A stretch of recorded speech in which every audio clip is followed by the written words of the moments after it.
கேளுங்கள் அன்பார்ந்த பெரியோர்களே தாய்மார்களே, இப்ப எத்தனையோ நீங்க செலவு பண்ணி ஒரு கோயில் கட்டி இருக்கிறீங்க. கோயில் கட்டியிருந்தாலும் அழகா செலவு வச்சிருக்கிறீங்க. இருந்தாலும் எத்தனையோ கோடி எத்தனையோ லட்சம் போட்டு சாமி செஞ்சாலும் அந்த செலவு பேசுதா? பேசுறது கிடையாது. கல் சிலை பேசாது. இப்ப பேசும் தெய்வம் இருக்கிறது. அதாவது உங்களுக்கு மனதார வேணும் என்றால் காலையில் எழுந்த உடனே மலஜலம் கழிக்க கொல்லக்காட்டு பக்கம் போறோம். மலஜலம் கழித்து விட்டு ஒரு சிறிய கல் எடுத்து நம்ம உடல் சுத்தம் செய்து போட்டுட்டு வந்துடுறோம். அதே நம்ம பின்னால வரவங்க ஒரு சாமியை கும்பிட்டு நினைச்சா அந்த கல்லை எடுத்து தண்ணி ஊத்தி கழுவி பொட்டுட்டு கூப்பிட்டு அந்த கடவுளா நான் நினைக்கிறேன். உண்மைதான். நாம் ஏன் மனுஷனை நினைக்க கூடாது? மணி ஈசன் மனிதனால் உருவாக்கப்பட்டதால் இந்த கடவுள். இது ஆண் தெய்வம் எப்படி இருக்கிறது, பெண் தெய்வம் இப்படி இருக்கிறது, மனிதனால் உருவாக்கப்பட்டதால் இந்த கடவுள். இப்போ பேசும் தெய்வம் வந்திருக்கிறது. இப்போ எங்க போறோம்? மாதேஸ்வரர் போறோம். இந்த பரமேஸ்வரனை பார்க்கணும்னாக்கா ராமேஸ்வரம் மாதேஸ்வரா போறோம். அங்க தேவல உங்களையே தேடி வந்திருக்கிறது. மனதார நினைத்து ஆனால் அம்மா எங்களுக்கு திருமணம் ஆகாது, திருமணம் ரொம்பதால திருமணம் ஆகவில்லை, எங்களுக்கு திருமணம் ஆக வேண்டும், பிள்ளை திருமணமாகி பிள்ளை பேர் இல்லாமல் இருக்கிறது, எங்களுக்கு பிள்ளை பேர் ஆக வேண்டும் என்று மனதார நினைத்து அந்த கல்லையே கடவுளாக நினைத்தால் அது உங்களுக்கு நன்மைதான் கிடைக்கும். இப்ப மணியீசன் இந்த சபையாரி வந்திருக்கிறார். உங்களால் முடிந்த காணிக்கையை செலுத்தி இதோ இங்க வைத்திருக்கிற விபூதியை எடுத்து வைத்துக் கொண்டு உங்களால் முடிந்த காணிக்கை அவர் செலுத்துமாறு கேட்டுக்கொள்கிறோம். காசுன்னா காசு போடுங்க. ஆமா, அப்படி எல்லாம் காதுல முகத்தெல்லாம் கலத்தி கூட கோத்துட்டு போயிருங்க. ஆமா ஆமா, வெறும் 70-50 தான் விற்குது பவுனு. காசு எல்லாத்துக்கெல்லாம் மாட்டேன்.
சதாசிவனும் உமா பார்வதாலும் சதியுமதியுமாக இருக்க நேரம் ஓடோடி வந்து என்னுடைய பாதத்தை பணிந்ததுனால என் ரெண்டு சுகசேமமாக வாழ்வாய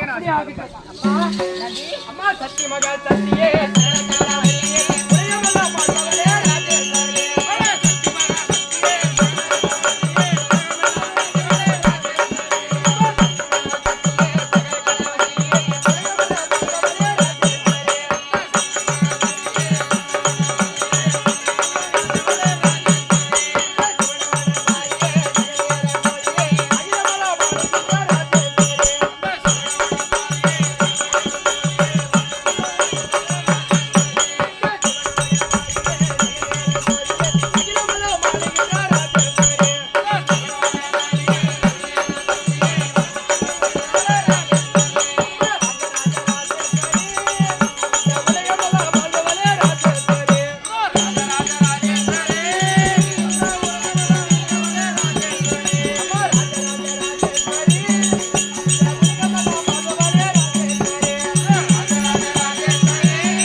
அப்படியே அவட்ட சந்தோஷம் ஆகட்டம்மா நீர் வாங்கி வருவாயம்மா எங்கடா போறீங்க நீர்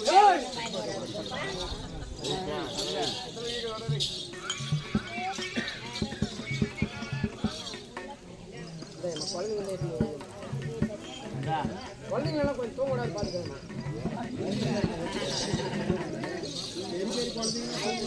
வாங்கடா குட்டி சீக்கிரம் கல்யாணம் ஆகணும் வந்து கும்பிட்டு போங்கடா. தெய்வீக போன்ற திருச்சபை.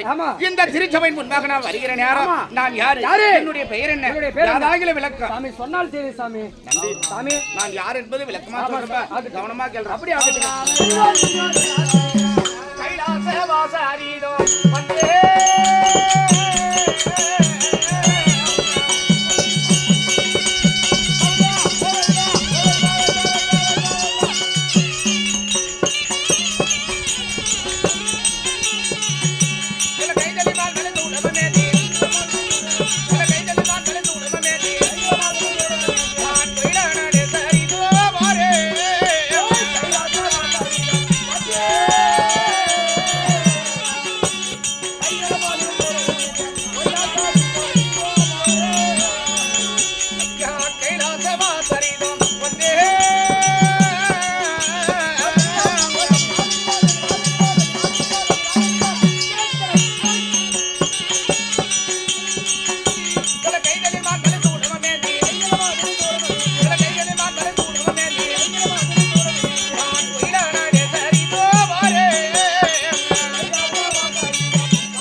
நந்திக்காக உலக மும்மூர்த்தி தேவர்கள் ஆக்கல் அழித்தல் காத்தல் என்று சொல்லக்கூடிய முத்தொழில சஞ்சரித்துக் கொண்டிருக்கிறோம். அப்படி இருந்தாலும் இந்த உலகில் உள்ள எறும்புக்கடை யானை முதல் 84 லட்சம் ஜீவவேதங்களையும் படைக்கக்கூடியவர்ப்பா சத்தியலோகத்தை ஆண்டு வரக்கூடிய பிரம்மதேவர். பிரம்மனால் படைக்கப்பட்டவையே இந்த உலக பிரபஞ்சம் அனைத்தும். அப்படி பிரம்மனால் படைக்கப்பட்ட எறும்புக்கடை யானை முதல் 84 லட்சம் ஜீவவேதங்களுக்கும் நாள் தவறாமல் படியளந்து பசித்திருக்கக்கூடிய முக்கன் படைத்த சதாசிவன் சிவபெருமான் உமா மகேஸ்வரன் என்று அவரும் அறியத்தார். அப்படியே ஆகட்டும் சாமி. சாமி இப்படி மும்மூர்த்தி தேவர்கள் நாங்கள் முத்தொழிலே சஞ்சரித்துக் கொண்டிருந்தாலும் முதலாக மும்மூர்த்தி தேவர்கள் இந்த உலக பிரபஞ்சத்தை நாங்கள் எவ்வாறு உற்பத்தி செய்தோம் சாமி? பராபரத்திலே பரன் தோன்றி பரனிலே சிவன் தோன்றி சிவனிலே சக்தி தோன்றி சக்தியில் நாதன் தோன்றி நாதனில் விந்து தோன்றி விந்துவில் ருத்ரன் தோன்றி ருத்ரனில் மகேஸ்வரன் தோன்றி மகேஸ்வரனில் விஷ்ணு தோன்றி விஷ்ணுடைய உந்தி கமலம் என்று சொல்லக்கூடிய தொப்புள் கொடியிடமாக 5 முகம் கொண்ட பிரம்மதேவன் பிறந்தார். அப்படி பிரம்மன் பிறந்து பிரம்மனுடைய இடது கால் பெருவிரலிலே தக்கன் என்ற ஆணும் வலது கால் பெருவிரலிலே தரணி என்ற பெண்ணும் பிறந்து தக்கன் தரணிய கூடிய 1000 பிள்ளைகளை பெற்றார். எதற்காகடா? உலகத்தை உற்பத்தி பண்றதுக்கு, இந்த உலக பிரபஞ்சத்தை உற்பத்தி செய்வதற்காக. அப்படி தக்கன் தரணிய கூடி பெற்ற 1000 பிள்ளைகளும் ஆண் பிள்ளைகளாக பிறந்து தபக்கோலம் சன்னியாசம் போனது. சன்னியாசம் போயிருச்சு. உண்மை ஆயிட்டாங்க. என்ன மாதிரி தாடி விட்டு போயிடுறது. ஆகட்டு சாமி. உலக உற்பத்தமாகுமாப்பா? ஆகட்டு சாமி.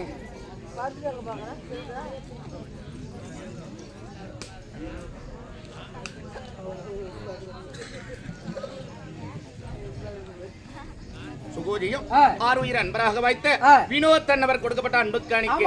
வினோத் கொடுக்கப்பட்ட அன்பு காணிக்கை தனது அன்பு மனைவியாக வாய்த்த காலம் சென்ற தீபிகா அம்மையார் பேரில் காந்தம் கொடுக்க, அதே மாண்டு மண்மேடந்த தீபிகா அம்மையாரோ தன் கணவராக வாய்த்த அதோ வினோத் தன்னவரை வாய்த்த கொடுத்தல சிக்க வேண்டும் அன்னவரால் கொடுக்கப்பட்டதனால நந்தி சாமி. அப்படி தக்கன் தரணியை கூடி பெற்ற 1000 பிள்ளைகளும் ஆண் பிள்ளைகளாக பிறந்தது தவக்கோலம் சன்னியாசம். உலகம் உற்பனாகுமா? மீண்டும் என்ன செய்தார்? மீண்டும் தக்கன் தரணிய கூடிய 50 பெண் பிள்ளைகளை பெற்றார். இந்த 50 பெண் பிள்ளைகளே மும்மூர்த்தி தேவர்கள் நாங்கள் யாருக்கு மனமுடித்து கொடுத்தோம்? யாருக்கு? விண்ணுலகில்.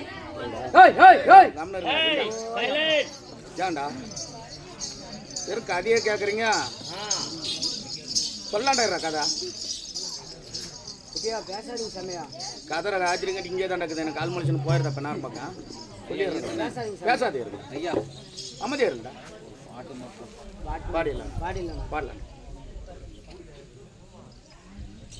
தாய் நந்தி சாமி. இந்த பிறந்த 50 பெண் பிள்ளைகளும் விண்ணுலகில் உள்ள சந்திர பகவானுக்கு 27 பெண்களையும் காசிப முனிவருக்கு 13 பெண்களையும் யமனுக்கு 7 பெண்களையும் 3 பெண்கள் தர்மதேவதையாக போனது. இந்த தக்கன் தரணியை கூடி பெற்ற 50 பெண் பிள்ளைகளாலே இந்த உலக பிரபஞ்சத்தையே நாங்கள் தேவர்கள் உற்பத்தி செய்தோம். உன்ன முதல் கொன்றா? ஆமா சாமி. என்ன கூட சாமி உண்மைதான். இந்த உலக பிரபஞ்சத்திலே ஒரு உயிருள்ள 6 அறிவு படைத்த மனிதராக பிறந்து விட்டார். நான் பெரியவனா நீ பெரியவனாலாம் எடை போட முடியாதுப்பா. உலகம் பெருசுடா. உலகம் பெருசு. அதில் நாம் ஒரு அணுவு. ஒரு துரும்பு. நாம் எறும்பு போல நம்ம ஒரு துரும்பு. ஆமாடா, உண்மைதாங்க.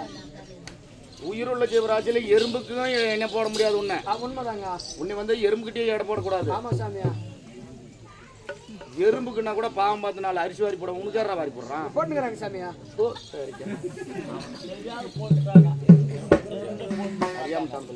ஆமா சாமி. சாமியா, நம்ம ஐயாவாகிய வினோத்தனவர் எப்பேற்பட்ட தத்துவத்திற்கு ஒப்பானவர்? அது சொல்லுங்க சாமியா. ஐயா யார வீட்ட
ஐயாவாகிய வினோத் தன்னவர் எப்பேற்பட்ட தத்துவத்திற்கு ஒப்பானவர்.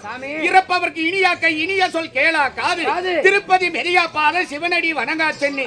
இது இருந்தும் பயன் இல்லை, இறந்தும் பயன் இல்லை. என்னடா சொன்னதேதான் சாமியா.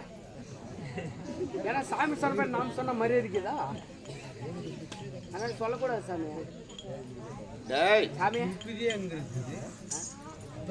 இந்த பூவுலகிலே ஒரு 6 அறிவுள்ள பேசக்கூடிய மனிதனாக ஜனனம் எடுத்ததே உண்டானால் இறப்பவர்க்கு இனியா கையே. ஆமாங்க. இந்த கரத்தால அச்சக்காரனுக்கு பிச்சை போடணும் சாமி. அது மட்டும் கிடையாதுடா, இனிய சொல் கேளா காது. இந்த சரித்திர கதைங்களை மதியம் உட்காந்து கேட்கணும் இந்த செவியால. அது மட்டும் கிடையாதுடா, திருப்பதி மெரியா பாதம் ஒரே ஒரு முறையாவது அந்த எம்மலை என்று சொல்லக்கூடிய திருப்பதி மலையை இந்த பாதம் மெதிச்சாகணும். உண்மைதாங்க. அது மட்டும் கிடையாதுடா, சிவனடி வணங்கா சென்று எந்த கடவுளிடத்திலே சென்று நம்ம முறையிட்டு வணங்கினாலும் தலையே வளைஞ்சு வணங்கணும். பைக்கில் டாட்டா காட்டி போக கூடாது. அப்படிதான் போறாங்க. எப்படி போவ? டாடா காட்டி 100ல போறது. பைக்கில் டாட்டா போக ரோட்ல சாமிக்கு டாடா காட்டி போறது. வரும்போது 108ல வர்றது, போறது 100ல வர்றது 108ல. இது இருந்தும் பயன் இல்லை, இறந்தும் பயன் இல்லை. விதிய வெல்ல வேந்தனாலும் முடியாது. அப்பேற்பட்ட வினோத்தையா கொடுத்தப்பட்ட அன்பு கணிக்கு அவரது அன்பு மனைவியாக வைத்த காலம் சென்ற தீபிகா அம்மையார் பேர்ல கொடுக்க தீபிகா அம்மையாரோ அதே தன் அன்பு கணவராக வைத்த வினோத் தன்னவருக்கு வாய்த்து கொடுத்து வச்சுக்க வேண்டும். நன்றி. இப்படி உலக மும்மூர்த்தி தேவர்கள் நாங்கள் உலக பிரபஞ்சத்தை உற்பத்தி செய்தோம். அப்படி இருந்தாலும் எங்களுக்கு தியாவர்களுக்கு எதிரியாக இருந்தவர்கள் யாரு? அரக்கர்கள். உன்னை போல கொடிய அரக்கர்கள். என்ன போல கெட்டவங்க ஒரு அரக்கர்கள். என்ன போல கெட்டவங்க. கெட்டவனுக்கு பேர் தான்டா அரக்கன். ஆமா சாமியா. எங்களுக்கு எதிரியாக இருந்தவர் அந்த அரக்கர்கள். அந்த அரக்கரை மடிக்க நான் என்ன அவதாரம் எடுத்தேன் சொல்றேன். அழகான நீலகண்டன்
நீலகண்டன் என்ற இந்த சிவபெருமானுக்கு பெயர் வர காரணம் என்ன? காரணம் எப்படி வந்தது சாமி?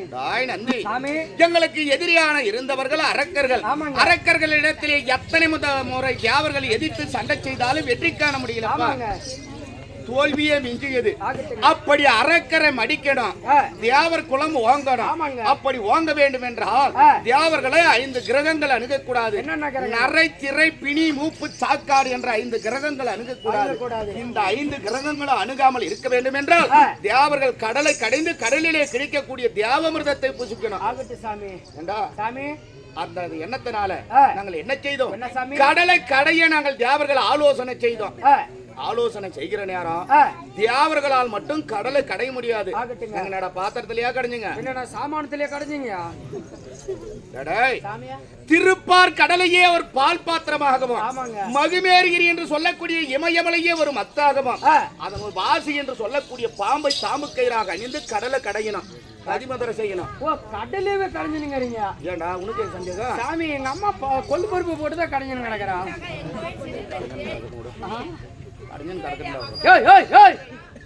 என்னடா பூசலி அப்பா, சொல்லி நான் காலியா பண்ணா மாரியா போனாங்க இங்க தூங்க நான் கம்மனு காலையில இருந்து ஆட்டு மாத்துக்கலாம் நந்தி சாமியே அப்படி தேவர்கள் ஆலோசனை செய்கிற நேரம் தேவர்களால் மட்டும் கடலை கடைய முடியாது. அப்படி எந்த அறக்கரை கொல்லனாமல் கடலை கடைகிறோமோ அந்த அறக்கரையே துணை கொள்ளணும். அப்படி என்ற ஆலோசனை செய்து நாங்கள் என்ன செய்தோம்? நாளிலே அறக்கரைகளுக்கு தலைவனாக இருந்தவன் பலி சக்கரவர்த்தி. அந்த பலி சக்கரவர்த்தி இடத்தில் ஒரு பொய்யான ஆலோசனையை சொன்னோம். என்ன சாமி? ஆனால் பலி சக்கரவர்த்தி யாரு? தேவர்களும் அறக்கர்களும் ஒன்று கூடி கடலை கடையலாம். கடலிலே கிடைக்கக்கூடிய தியாவ அமிர்தத்தை தியாவர் பாதியாகவும் அறக்கர் பாதியாகவும் பகிர்ந்து கொள்ளலாம் என்று ஒரு பொய்யான வார்த்தையை சொன்னோம். இது உண்மை என்று நம்பினான் பலி சக்கரவர்த்தி. அப்படி நம்பியவுடனே நாங்கள் என்ன செய்தோம்? யாவர்கள் வால்புறமாகவும் அரக்கர்கள் தலைப்புறமாகவும் நாங்கள் சதிமதுரை செய்து கொண்டிருந்தோம். அப்படி சதிமதுரை செய்து கொண்டிருக்க நேரம் அந்த வாசி என்று சொல்லக்கூடிய பாம்புக்கு வலி தாங்க முடியாமல் அதனுடைய விஷத்தை அந்த அமிர்தத்திலே கக்கி விட்டது. அப்பொழுது நான் என்ன செய்தேன்? எந்த தேவர்களை காப்பதற்காக அமிர்தம் கிடைக்கிறோமோ அந்த அமிர்தத்திலே வாசி விஷத்தை கக்கிவிட்டது. இந்த விஷமிர்தத்தை தியாவர் உண்டதே உண்டானால் தியாவர் மடிந்து விடுவார். அப்படி என்று நினைத்த நான் என்ன செய்தேன்? ஓடோடி சென்று அந்த விஷமிர்தத்தை வாரி என்னுடைய வாயிலே போட்டேன். வாயில போடுகிற நேரம் என் தேவியான பார்வதா பார்த்து விஷமிர்தத்தை கணவர் உண்டதே உண்டானால் கணவர் மடிந்து விடுவார் என்று நினைத்து ஓடோடி வந்து என் கண்டத்தை இருக்க பிடிச்சான். எனக்காலத்தை பிடிச்சா சாமியா? எங்க வீட்டுக்காரிக்கு நான் ஒரே ஒரு ஆம்பளையா தான் என்ன சாகடிச்சு போட்டீங்கன்னா எங்க வீட்டுக்காரி கட்டலாம் தாங்க நாளைக்கு போய் சாமியா. அப்படி என் தேவியான பார்வதா என் கண்டத்தை ஆழகால விஷத்தை என் வாயில போட்ட உடனே உடலோ நீல நிறமாக மாறியது. விஷம் ஏறியதனால என் தேவியான பார்வதா என் கண்டத்தை பிடித்ததினால இந்த கண்டத்தோடு நின்றது இந்த வாயில் இருக்கக்கூடிய விஷத்தை நான் பூமி மீது நான் துப்பினேன். என் தேவியான பார்வதா என் கண்டத்தை பிடித்ததுனாலும் அந்த ஆழகால விஷத்தின் தாக்கம் என் உடலோ நீல நிறமாக மாறியதுனாலும் ஆழத்தை உண்ட திரு நீலகண்டன் என்று எனக்கு ஒரு பேரு. அது மட்டும் கிடையாதுடா, நஞ்சு விஷத்தை உண்டதனால நஞ்சுண்டேஸ்வரன் எனக்கு ஒரு பேரு. அதெல்லாம் கால் கேட்கிறேடா. விஷத்துக்கு இன்னொரு பேரு நஞ்சு. நஞ்சு அந்த கொடிய நஞ்சை நான் உண்டதினாலே நஞ்சுண்டேஸ்வரன் அப்படி என்ற ஒரு பேரு.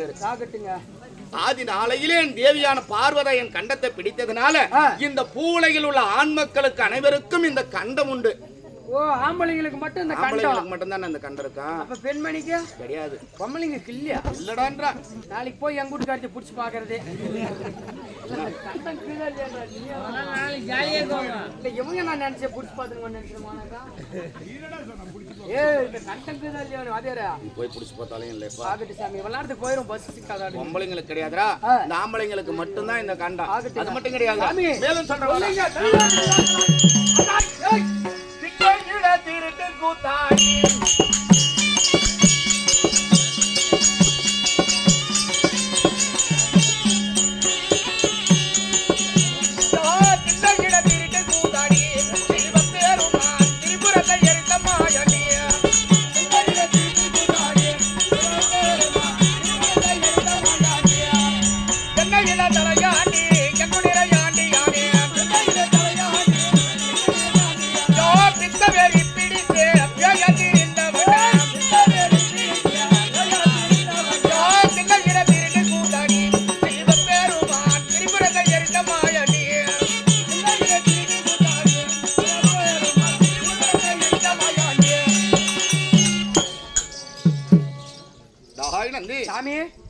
தில்லை அம்பலத்திலே எதற்காக நான் திருட்டுத்தானமாக தாண்டவம் ஆடணும்? இந்த கூத்தாட்டம் நான் எங்க ஆடல்றா? ஆதி நாளையில ஆடனேன் தில்லை அம்பல மேடையிலே திருட்டுத்தானமாக நான் தாண்டவம் ஆட காரணம் என்ன? காரணம் உலக வழக்கம். கிண்ணர் கிம்புரடர் சித்தர் வித்தியார் என்று சொல்லக்கூடிய சுரல் 33 கோடி தேவர்களும் 45,000 சப்தரிசிகள் அஷ்டவசக்கள் மும்மூர்த்தி தேவர்கள் அனைவரும் ஒன்று கூடி மாதம் ஒரு முறை தியாவலோகத்திலே தியாவர் சபை கூடுவது வழக்கம். அப்பேற்பட்ட தியாவ சபை கூடி இருக்கிற நேரம் என் தேவியான பார்வதா அந்த தியாவ சபையிலே எழுந்து பேசுகிறார். என்ன சாமி? 33 கோடி தேவர்களே, இந்த தியாவ சபையிலே அனைத்து தியாவர்களும் முனிவர்களும் ரிஷிகளும் யாவத்து எத்தனை பேர் இருந்தாலும் சரி, என்னோட நாட்டியம் ஆடு எந்த ஒரு ஆண்மகனுக்காவது தைரியம் உள்ளதா? பரதநாட்டியம். ஆமாடா, ஒரு பொம்பளை கேக்குறா, கேட்கலாமா? கேட்கக்கூடாது சாமி. காரணம் ஏன் சாமி டேய் சாமி என் தேவியான பார்வத கேட்க காரணம் என்ன காரணம் இந்த உலக பிரபஞ்சத்திலே நான் தான் முதலாக பிறந்தவள் என்ற மனகர்வம் அவளுக்கு. ஆமா சாமி எப்பயுமே சாதாரணமா ஒரு பொம்பளை ஆமா சாமி ஒரு கணவனை விட ஒரு சற்று உயர்ந்த நிலையிலே அந்த மனைவியானவள் இருந்ததே உண்டானா அந்த கணவனை அவ எடை போட்டு பாக்குவா. எங்க வீட்லயே நாத்துக்கு அங்க ஆமாடா எங்க வீட்லயே ஏன் நம்ம எல்லாரும் சொல்லணும் எல்லாரும் சொல்லணும். நீ என்ன வேலை செய்யற? சாமி நான் வண்டி டிரைவர். வண்டி டிரைவர். ஆமா பகலுக்கெல்லாம் வண்டி ஓட்டுற. வண்டி ஓட்டுறேன். நைட்டுக்கெல்லாம் ஆட்டோ ஓட்டுறேன். அடியா தின்ற ஆட்டமா வாங்குற காசை வாங்குற. உண்மைதான். மாசம் எவ்வளவு தான் சம்பாதிப்பா? மாசம் ஒரு 30,000 சம்பாதிக்கும் சாமி. 30,000 சம்பாதிக்கிறா. ஆமா. ஆனா உங்க பொம்பளை என்ன வேலைக்கிறா? சாமி ஆயமா வேலையா? ஸ்கூல்ல சோறாக்குற ஆயா. ஆமா ஆமா. சம்பளம் எவ்வளவுடா? மாசம் 3,000. வெறும் 3,000. ஆமாங்க. ஆனா 3,000 வாங்கினாலும் 30,000 காரனே மிரட்டுவா. கவர்மெண்ட் சால கையெழுத்து போட்டு வாங்குறா. வாடா போடா அத்தாட்டா. நானே என்ன பின்ன வாடா கொட்டு வையா. டேய் டேய் சாமி உன் மனைவி பேச காரணம் அரசாங்க யுத்தத்துல இருக்கிறன்ட்டு. ஆமா சாமி அந்த நிலையில இருக்கக்கூடிய பார்வதா தியாவ சபையிலே எழுந்து பேசுகிறார். 33 கோடி தியாவர்களிலே யாருக்கு தைரியமா இருந்தாலும் தெரியும் நாட்டியம் ஆட தயாரா? பரதநாட்டியம் போட்டி ஆடத்தை கூப்பிடுறான். 33 கோடி தியாவர்களும் அமைதி காத்துக் கொண்டிருக்கிறார். காரணம் என்ன? இந்த பார்வதா இடத்திலே யார் ஒருவன் போட்டிக்கு சென்றாலும் வெற்றி காண முடியாது. தோல்விதான் மிஞ்சம்.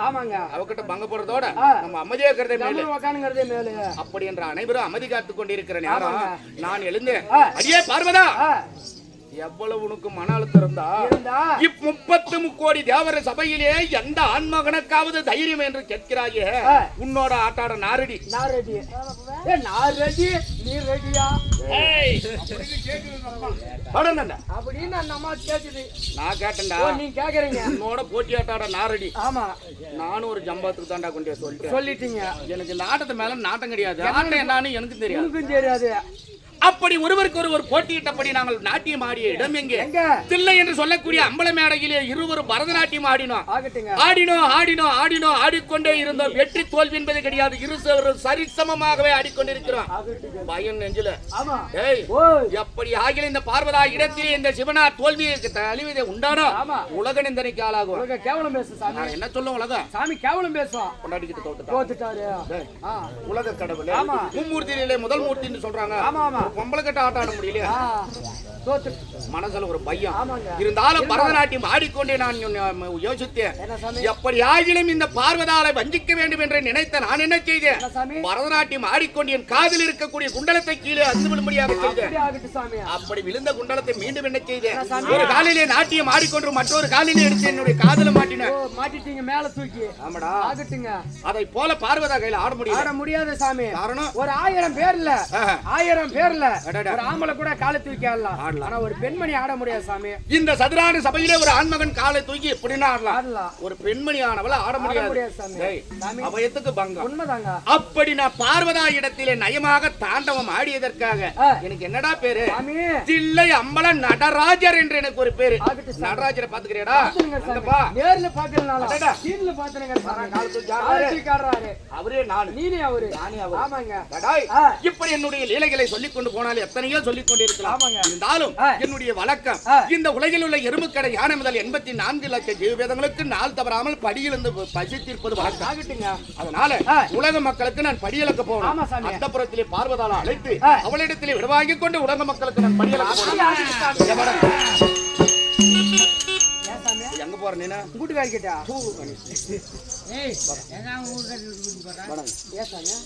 நீ ஆள் சரியில்லப்பா.